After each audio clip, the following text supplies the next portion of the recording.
আপা আসসালামু আলাইকুম। আসাদ ভাই বললেন যে আপনি এই খামারে প্রচুর পরিমাণ সময় দেন, খামার পরিচালনার জন্য আপনি গুরুত্বপূর্ণ ভূমিকা রাখেন। আসলে আপনি সারাদিনে কি করেন, এই খামার কেন্দ্রিক কি কি কাজ করেন সেগুলো একটু বলবেন? আমার কাজ করতে হয়, লিখারে পা দিতে হবে, পানি দিতে হবে, খাবার দিতে হবে। মুরগিগুলো দাঁড়ায় দিলে পানি খাবে বেশি। আপনার এই সারাদিনে কতক্ষণ সময় দেওয়া লাগে এই খামারের পিছনে? মনে করেন 18 ঘন্টা 20 ঘন্টা সময় দেওয়া লাগবে। আপনার সংসারের তো আরো অনেক কাজ আছে, সেই কাজগুলোর পাশাপাশি এই কাজটা করতে কি বাড়তি কোনো সমস্যা তৈরি হয়?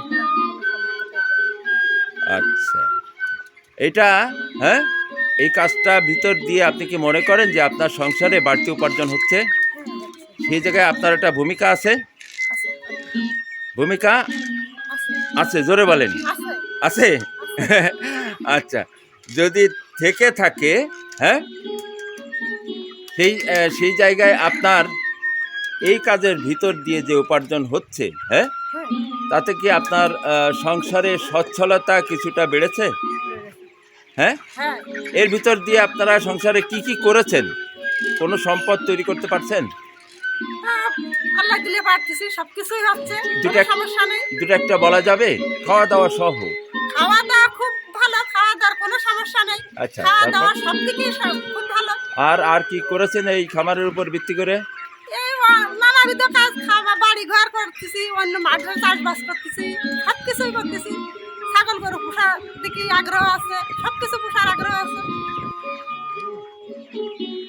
বাংলাদেশের মানুষ, বিশেষ করে কৃষি সম্প্রদায়, কৃষক, তারা অনেক উদ্যমী। যদি কোথাও কোনো সম্ভাবনা দেখা যায়, সেই দিকে অনেক মানুষ এগিয়ে আসে সেই কাজটি এগিয়ে নেওয়ার জন্যে, করার জন্যে।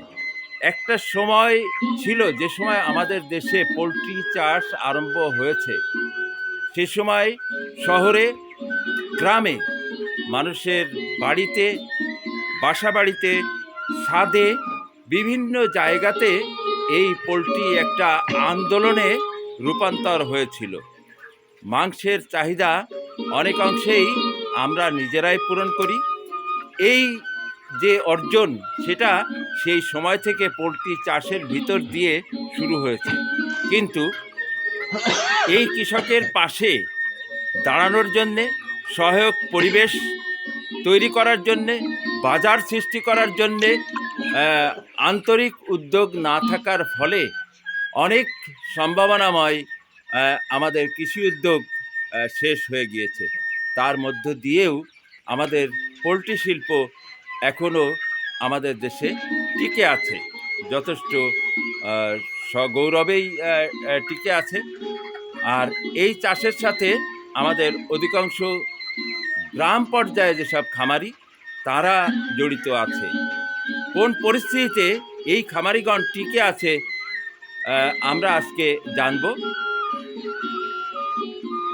এই মুহূর্তে আমি অবস্থান করছি যশোর জেলার মনিরামপুর উপজেলার ঢাকুরিয়া ইউনিয়নের ব্রাহ্মণডাঙ্গা গ্রামে, যেখানে একজন কৃষক দীর্ঘদিন যাবৎ এই পোলট্রি চাষ করছেন। তিনি কি শুধুই পোলট্রি করেন, না একজন কৃষক হিসাবে আর কি কি করেন, সেই সব বিষয়গুলো জানার জন্যে, তার বর্তমান এই পোলট্রি চাষের, ব্রয়লার চাষের পরিস্থিতি জানার জন্যে আমরা এই কৃষকের মুখোমুখি হব। চলুন তাহলে আমরা এই খামারির মুখোমুখি হই এবং তার কৃষিকাজ সম্পর্কে বিস্তারিত জানি। আসসালামু আলাইকুম আসাদ ভাই। ওয়ালাইকুম আসসালাম ওয়া রাহমাতুল্লাহ। ভালো আছেন না? আলহামদুলিল্লাহ। আচ্ছা, চলে এলাম আপনার পোলট্রি ফার্ম দেখতে। দীর্ঘদিনের একটা ইচ্ছা, হ্যাঁ, খুব ভালো হয়েছে। যে এই জায়গায় আপনার পোলট্রি ফার্মটা দেখব।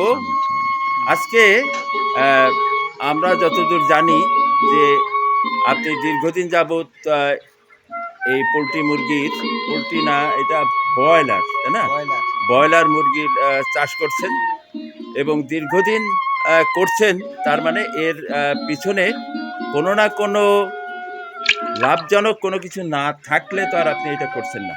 হ্যাঁ, লাভ হয়, লসও যায়, সর্বসাকল্যে মিলিয়ে করতে হয়। আচ্ছা, আপনি একটু এই পাশে আসেন, লাইটিং সমস্যা হচ্ছে, ওই পাশে লাইট, এই পাশে দাঁড়িয়ে, হ্যাঁ, আপনি আপনার এই দীর্ঘ সময়ের পোলট্রি চাষের গল্পটা বলেন। প্রথমে আপনার পোলট্রি খামারের নাম বলবেন, তারপরে আপনার পরিচয় বলবেন, তারপরে আপনি কবে থেকে শুরু করলেন সেই বিষয়গুলো একটু তুলে ধরবেন, একটু জোরে বলবেন। আমার বাড়ি ময়রাপুর থানা, ঢাকুরিয়া ইউনিয়ন, হুম। ব্রাহ্মণডাঙ্গা গ্রাম। আমি এই পোলট্রি চাষ করি আজ দীর্ঘ 15 বছর। হ্যাঁ, এ করে যাচ্ছি। খালি পোলট্রি না, পাশাপাশি আমার একটা গরুর খামারও আছে। হ্যাঁ, কিছু ক্ষেত খোলা আছে, এই সকল মিলে করি। আমরা 4 থেকে 5 জন লোক আছি, বাড়ির সবাই মিলে এই চাষ করতেছি আজ 15 বছর। এই চাষটা কি আপনি আপনি শুরু করছিলেন না অন্য কেউ শুরু করছিল, যেহেতু না, 15 বছরের? হ্যাঁ, আমি নিজেই শুরু করেছি। আপনি পোলট্রি চাষে কিভাবে শুরু করলেন, কেন উদ্বুদ্ধ হলেন অন্য অনেক কিছু রেখে পোলট্রি চাষ? এই পোলট্রি চাষ করতেছি, পাশাপাশি দেখলাম মানুষ করে। হ্যাঁ, তাই মনে মনে একটা চিন্তা করলাম যে আমরা একটা খামার করি। প্রথম 500 করিলাম, তারপরে 1000 করি। সেখান থেকে আমি ওই বাড়াতে বাড়াতে এখন আমি 2500 মুরগি চাষ করি। আচ্ছা, দীর্ঘ সময় আপনার কি মনে হয় এই পোলট্রি চাষ কি লাভজনক? ওই লাভ লস মিলেই করি। কোনো চালানে লাভ হয়, কোনো চালানে লস যায়।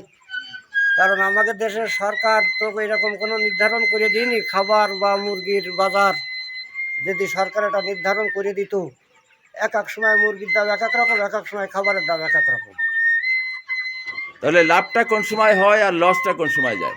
এর কোনো এই নেই, বাজার মূল্যে যখন বাজার ভালো পাওয়া যায় তখন লাভ হয়, যখন বাজার পড়ে যায় তখন আবার লস যায়। এই কায়দায় মিলেই করতে হয়। অন্য কোনো কারণ আছে লস হওয়ার? মধ্যে মাঝে মুরগির সমস্যা তেমন হয় না, এই কায়দায় চলি।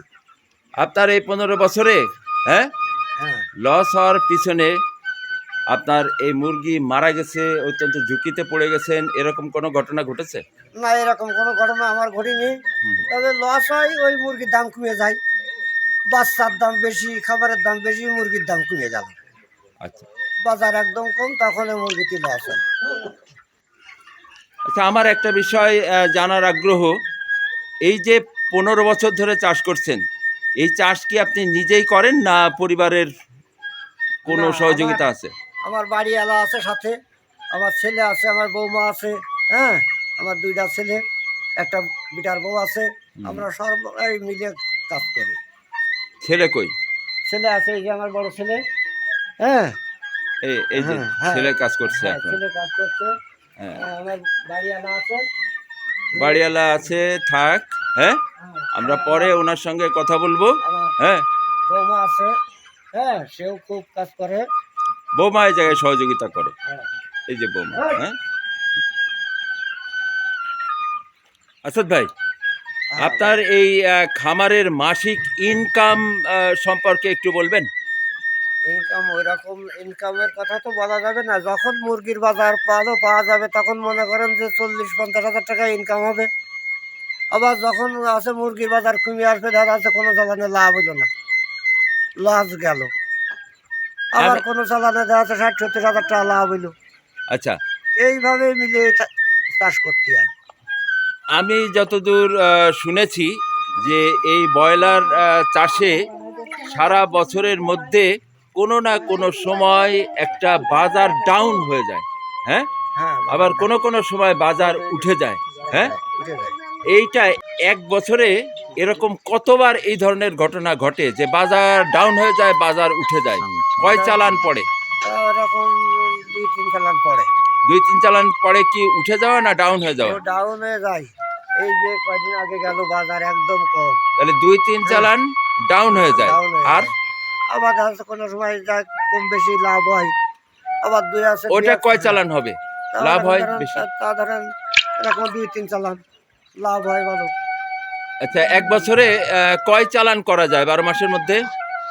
12 মাসের মধ্যে 8টা চালান করা যায়। 8টা চালানের মধ্যে 3 চালান গেল একটু, হ্যাঁ, হ্যাঁ, ডাউন হয়ে যায় মার্কেট, হ্যাঁ, আর তিন চালান, হ্যাঁ, 2-3 চালান মার্কেটটা উপরে উঠে যায়। হ্যাঁ, হ্যাঁ, আর যে হ্যাঁ আবার দেখা যাচ্ছে এরকম 1-2 চালান সমান সমান হয়ে যায়।